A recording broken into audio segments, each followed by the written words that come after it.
before we get into round 2 properly, there's a couple of things. One of the most important tips I was given when I was taught to do Fair Isle was to relax my shoulders. So right now, if you're working along with me, and I am as well now, feeling that my shoulders are bunched up around my ears. So I'm just taking a moment to relax my shoulders, give them a roll. I'm honestly doing it forward and back. And breathe. Good, nice couple of really big deep breaths. You might have held your breath through some of that last round. I know I did. So nice deep breath. Maybe get a cup of tea, but do relax those shoulders. Don't bunch your shoulders because you will get neck and back problems and all sorts. I've just swapped out my beginning and end stitch marker for a smaller one, just so it's less obtrusive. Now, okay, how are you feeling? We're ready now to move on to round 2. And round 2 in your charts will introduce some of those new symbols. There we go. Some of the new symbols that we talked about. We've got the crosses, which means no stitch. We'll talk about that in a minute. But we've got those little dashes, forward slash and backslash. And depending on which colour they sit in, will depend on which colour you use for the stitch. So, again, I'm going to zoom. I feel like Steven Spielberg or somebody. Right, see, the first one that we're going to encounter is going to be I never know if that's a forward or a backslash, but it's going from bottom left to top right, that little slash, in a main colour for me. Don't know what it's going to be for you, but main colour for me. There's one up here in a contrast colour, as you can see, so it doesn't matter. It just means I'm going to work this in a main colour. And that little slash means a knit 2 together, and it's really handy because what it's going to do is going to decrease a stitch, and the stitch that's going to disappear is that little X.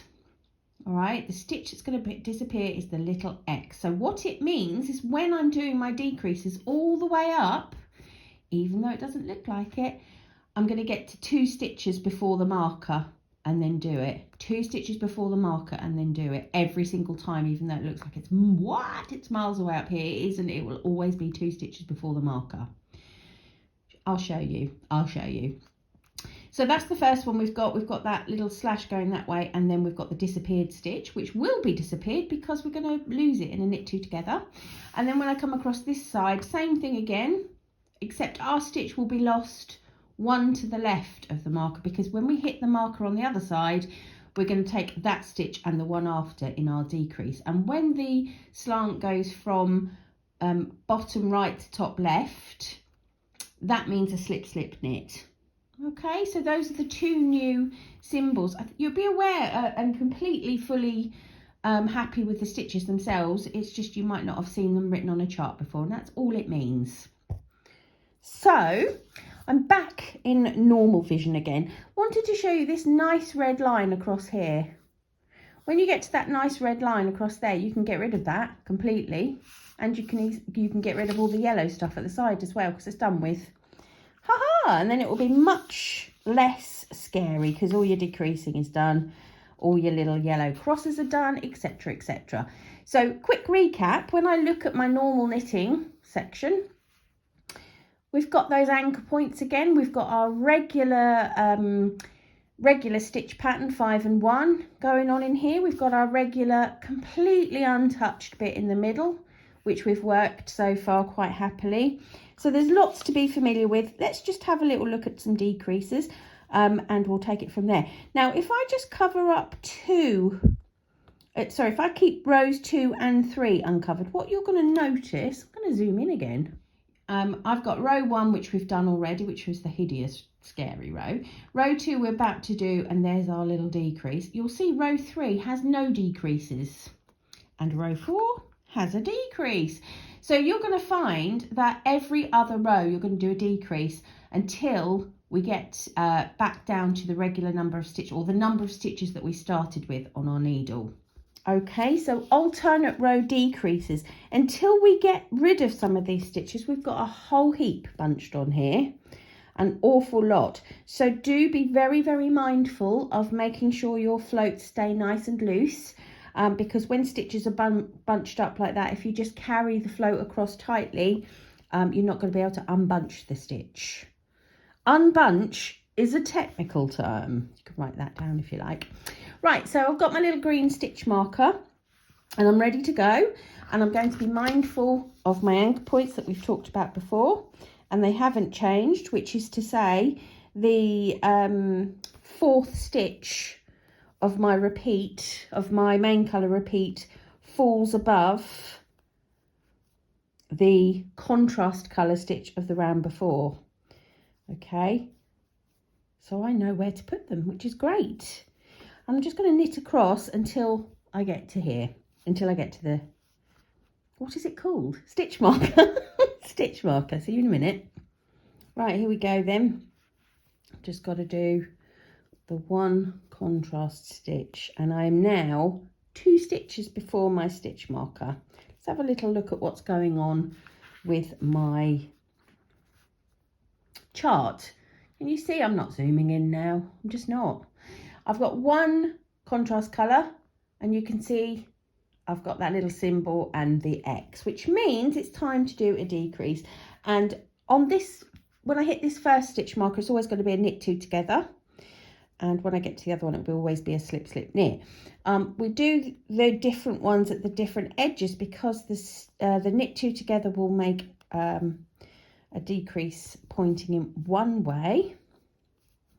The knit 2 together decrease slants over to the right, and the slip, slip, knit slants over to the left. Right, so I've knit 2 together there, got 2 stitches before my stitch marker, knit the 2 stitches together. We can all agree there is no stitch now before my stitch marker. There is no more stitches to work before the stitch marker. And if I look, zoomy zoomersons, you can see there's that little X before the stitch marker saying no stitch. That is all it means.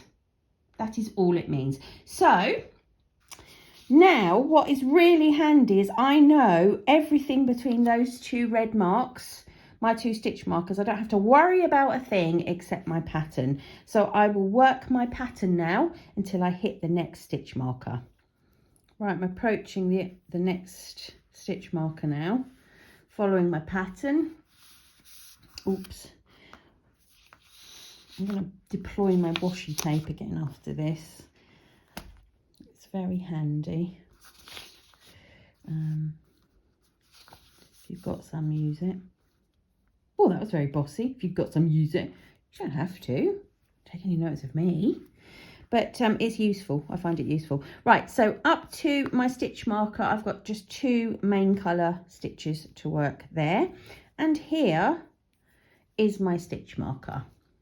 Okay, so when I look at my stitch marker, the red thing there, straight after it, I've got the little symbol for a slip, slip, knit to be worked in the main colour. So I'm going to slip my stitch marker.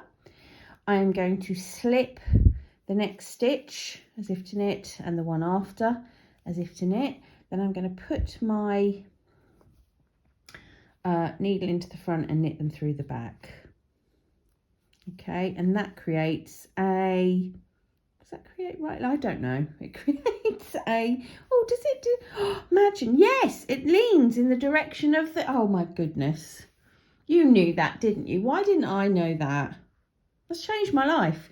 So the decrease is leaning in the direction of the line. I'm so sorry. I'm so sorry. Anyway, I'm sure you knew that. So the decrease is leaning in the direction of the little symbol. I feel such a fool.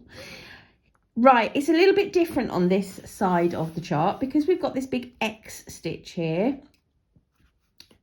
Just ignore it. There's nothing to do. There's nothing to worry about here. Ignore it. Skip on to the next one. And on the next section, I can see I've got going straight into my regular pattern, which is 5 and 1. So with a fair wind, we know that stitch number 4, 1, 2, please work, should fall above a contrast stitch from the round before, and it does. Amazing. Amazing. Okay, and when I look at my pattern there, I'm just working in our regular 5 and 1 all the way round until the end of the round. Whoops, I've left that a bit long. Okay, so I think that's everything. I feel such a fool over the over the direction of the, So sorry, experienced / intelligent knitters. I am sorry. It's always one. All the way around to the end of the round. Now, realistically, I think that's all you need to worry about. You don't even need to worry about it. It's just all you need to know. So you just, when you do your decreases on this side, so in front of the first stitch marker, there will physically be no stitch for you to look at. You can slip your marker and carry on. When you get to the stitch marker this side, you will work your decrease, ignore however many X's there are, and just carry on with whatever stitch comes after all those X's. As I said before, when you get up to this red line, you're going to be back to the regular number of stitches that you had before, and you can ignore those yellow bits. They are no longer relevant because you're just working in the round just as you had coming all the way up to the foot. But what is so brilliant about this, and again, I have no idea how you'd work this out, but this pattern is going to continue uninterrupted all the way down the sock, regardless of what's going on the side, regardless of the decreases happening and all the extra stitches. And oh my goodness, it's just so clever. As you could probably tell from my revelation about the direction of the line there, I could never do this. So I thank my lucky stars for the credible designers that are on hand to give us these lovely patterns to work. I think that's all you need to know, my lovelies. Again, I will work it, and if there's anything else I think you need, I will come back and film it for you. But to quickly recap, you've got all the basic techniques for the sock, which we've filmed for the stripy sock, striped-tastical sock. You've got plenty of fair isle techniques, so just remember your floats. Remember to carry your contrast colour underneath your main colour all the time. Relax your shoulders and breathe, and look for those anchor points as you work your rows. And just remember, it's one row at a time, it's one stitch at a time, and you absolutely can do it.